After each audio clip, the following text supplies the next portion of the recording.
جی عدنان صاحب، آپ کیا سوال کر رہے تھے؟ آپ کا کیا سوال ہے؟ خیر صاحب، میں یہ پوچھنا چاہتا تھا آپ سے کہ آج کل کے جو نوجوان ہیں نا، ان کے بہت سے مسائل ہیں، تو آپ کا کیا خیال ہے؟ آپ کوئی اپنی رائے عوام کو دینا چاہیں تو صحیح، آپ دیں۔ ٹھیک، آپ کیا سوال کر رہے تھے؟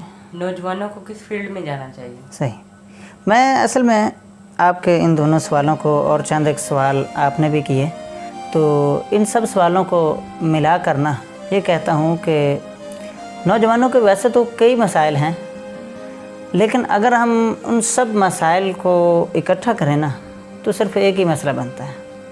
جس طرح آپ نے پوچھا نا کہ نوجوانوں کو کون سی فیلڈ میں جانا چاہیے، یہ بیسک سوال ہے، بس یہی سوال ہے۔ یعنی کہ ہوتا یہ ہے کہ ہمارے نوجوان، ان کو ابتدا میں کوئی گائیڈ لائن نہیں ملتی، وہ پہلے میٹرک کرتے ہیں، ایف ایس سی کی طرف جاتے ہیں، یا کچھ آئی سی ایس کی طرف چلے جاتے ہیں، یا کچھ دینی مدارس کی طرف رخ کر لیتے ہیں، اور کچھ میٹرک کے بعد ان کی روزی روٹی کم ہونے کی وجہ سے وہ کسی کاروبار کی طرف چلے جاتے ہیں، تو کچھ لوگ سکلز سیکھنا شروع کر دیتے ہیں۔ تو ہوتا یہ ہے، ہمارے ہاں جو مسائل ہیں نا، وہ سب سے بڑا مسئلہ جو بن چکا ہے نا، جو ظاہری طور پر مسئلہ بن چکا ہے، وہ تو بن چکا ہے روٹی، کپڑا اور مکان۔ انسان اس سے نکلتا ہی نہیں۔ لیکن اصل مسئلہ یہ نہیں ہے۔ اگر ہم دیکھیں، اگر انسان کا توکل بڑھ جائے تو اس کا ذمہ تو اللہ تعالیٰ نے خود لے لیا ہے، اور اس ذات نے فرمایا ہے کہ واللہ خیر الرازقین، وہ تو بہترین رزق دینے والا ہے۔ تو اور پھر پوری تاریخ اٹھا کر دیکھیں تو ہمیں بہت ہی کم ایسے واقعات ملیں گے جن میں ایسا ہوا کہ کوئی آدمی بھوک کی وجہ سے مر گیا ہو، بلکہ ہم نے یہ سنا ہوگا کہ لوگ مرے ہیں زیادہ کھانے کی وجہ سے۔ ہمیں ہر انسان کو، جو بھی نوجوان ہے، جو بھی اس دنیا میں آیا ہے نا انسان، اس کے اندر اللہ تعالیٰ نے ایک ٹیلنٹ رکھا ہوتا ہے، ایک سٹرنتھ ایسی رکھی ہوتی ہے کہ جس کے ذریعے سے وہ اس دنیا کو، اس خلا کو چیر سکتا ہے، اور اس کائنات میں بہت کچھ کر سکتا ہے، اور وہ بہت آگے جا سکتا ہے۔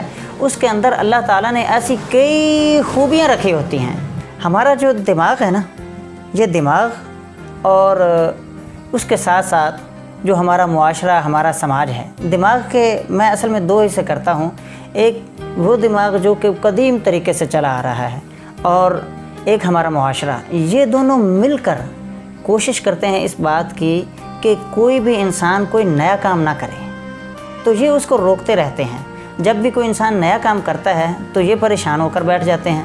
تو جو کریٹو مائنڈ ہوتا ہے نا، اس کا کہنا یہ ہوتا ہے کہ ہمیں کچھ نیا کرنا چاہیے، اور انسان کے اندر وہ جو چنگاری جل رہی ہوتی ہے نا، وہ بھی چاہتا ہے کہ مجھے کچھ نہ کچھ نیا کرنا چاہیے، لیکن انسان کر نہیں سکتا اپنے اس سماج کی وجہ سے۔ جب بھی کچھ کرنے لگتا ہے تو یہ سماج جو ہے وہ کہتا ہے اوہ نہ کرو نہ کرو، اس کی ٹانگیں کھینچتے ہیں، اس کو روکتے آخر کار وہ بیچارہ رک جاتا ہے۔ ایک دو چار نقصان ہو جاتے ہیں اس کی وجہ سے وہ رک جاتا ہے، پھر وہی جس طرح اسی ڈگر پر چل پڑتا ہے جس پر وہ سماج چلتا ہے۔ یہ نوجوانوں کا جو مسئلہ ہے نا، میں اگر ایک ہی مسئلہ بتا دیتا ہوں، اگر اس پر عمل کر لینا تو انشاءاللہ ان کو پوری زندگی میں کبھی بھی پریشانی نہیں ہوگی، ان کی عبادت اچھی ہوگی، ان کو ذہنی سکون ملے گا، ان کا قلب جو ہے، دل جو ہے وہ مطمئن رہے گا، اسے خوشحالی بھی ملے گی، ان کو عزت بھی ملے گی، ان کو شہرت بھی ملے گی۔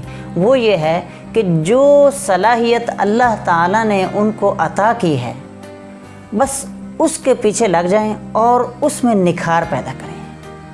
کسی انسان میں صلاحیت ہوتی ہے استاد بننے کی، وہ استاد بنے۔ کوئی نعت خواں بننا چاہتا ہے تو اس صلاحیت میں آگے بڑھے۔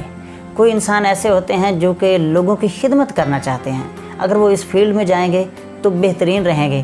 خدمت کرنے والا آدمی، اس کو اگر کسی ایک کمرے میں بٹھا دیا جائے اور وہ اسے کہا جائے کہ تم نے لوگوں سے نہیں ملنا، اور اس کو 1,00,000 روپے تنخواہ دی جائے، وہ بیٹھا بیٹھا پریشان ہو جائے گا، وہ ڈپریس ہو جائے گا، وہ ذہنی مریض بن جائے گا۔ اگر اسی آدمی کو کہا جائے کہ تم نے لوگوں کی خدمت کرنی ہے، you are a social worker, تو وہ بہترین رہے گا۔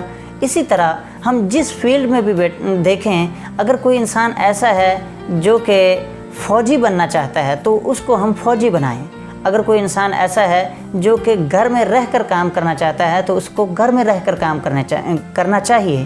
ہمیں یہ دیکھنا چاہیے کہ جس انسان کے اندر جو صلاحیت پائی جاتی ہے بس وہ اسی صلاحیت کو لے لے اور اس کو آگے بڑھائے۔ بس یہ عدنان صاحب اگر ہم اس طرح نوجوانوں کی ایک اصلاح کر دیں گے نا تو یہ ہماری بہت بڑی کامیابی ہوگی۔ اب ایک سوال میری طرف سے ہے، ایک سوال بنتا ہے کہ اب ان کو پتہ کیسے چلے گا کہ میرے اندر کون سی صلاحیت ہے؟ بھائی یہ بات آپ ذہن میں رکھیں کہ جو صلاحیت ہوتی ہے اس کا بالکل نہیں پتہ چلتا شروع میں کہ میرے اندر کون سی صلاحیت ہے۔ میں چند ایک باتیں آپ کو، چند ایک نشانیاں بتا سکتا ہوں جس سے وہ اپنی صلاحیتوں کو نکھار سکتا ہے یا بروئے کار لا سکتا ہے یا باہر نکال سکتا ہے۔ سب سے پہلی تو یہ ہے کہ کوئی عظیم استاد ڈھونڈے، اس معاملے میں کوئی استاد ڈھونڈے جو اس کے اندر صلاحیتیں ہیں وہ ان کو باہر نکالے اور اسے بتائے کہ تمہارے اندر یہ صلاحیتیں پائی جاتی ہیں۔ اس کے لیے میں ریکمینڈ کروں گا کوئی بہترین سا پاکستان کا جو بہترین سائیکالوجسٹ ہو اس کے پاس انسان جائے، اس کی فیس بھر لے، اگر 10,000 20,000 روپے فیس ہو تو بھر لے، اس کی ساری زندگی سنور جائے گی۔ پہلی بات تو یہ ہے، اور پھر یہ ہے کہ اس کا جو شوق والا کام ہونا اسے وہ کرنا چاہیے، ایسا کام کرنا چاہیے جو اسے ٹائم اینڈ سپیس سے آزاد کر دے، مطلب کہ وہ کسی جگہ پر بھی بیٹھا ہو تو وہ آزادی کے ساتھ کر سکے اور اس پر وقت کتنا لگ رہا ہے اسے پتہ ہی نہ چلے، مطلب وہ کام کر رہا ہے اس کو بالکل نہ پتہ چلے کہ میں کیا کر رہا ہوں، لگن ہو، بالکل آپ نے ٹھیک بولا۔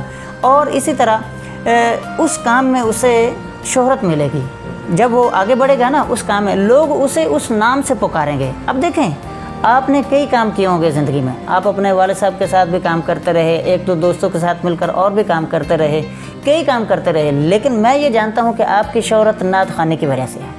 آپ کو لوگ عدنان قادری نعت خوان کر کے بلاتے ہیں، وجہ کیا ہے؟ اس کی وجہ یہی ہے کہ آپ کا یہ شوق ہے، اگر آپ اسی کو آگے بڑھائیں گے تو انشاءاللہ آگے بڑھیں گے۔ آپ کو جس طرح پودوں کا یا اس طرح کے چند ایک پیٹس رکھنے کا شوق ہے، آپ اگر اسی فیلڈ میں آگے بڑھیں گے تو یہ آپ کے لیے کامیابی ہوگی۔ تو اس طرح انسان کو ٹائم اینڈ سپیس سے آزاد کر دیتی ہے، اس کو وقت کا نہیں پتہ چلتا، اس کو جگہ کا نہیں پتہ چلتا اور اس کو پیسے کی پرواہ نہیں رہتی۔ جو انسان کا شوق ہوتا ہے نا، وہ جب وہ کام کر رہا ہوتا ہے تو پیسہ آئے تب بھی ٹھیک ہے، اگر نہ آئے تو اس کو پرواہ نہیں ہے۔ بس یہ چند ایک نشانیاں ہیں، اگر ان پر عمل کر لیا جائے تو انشاءاللہ ہماری نوجوان نسل ضرور کامیاب ہو جائے گی۔ بہت بہت شکریہ عدنان صاحب اور محمد عبداللہ اور جناب مدثر اقبال کو اجازت دیجیے۔ السلام علیکم۔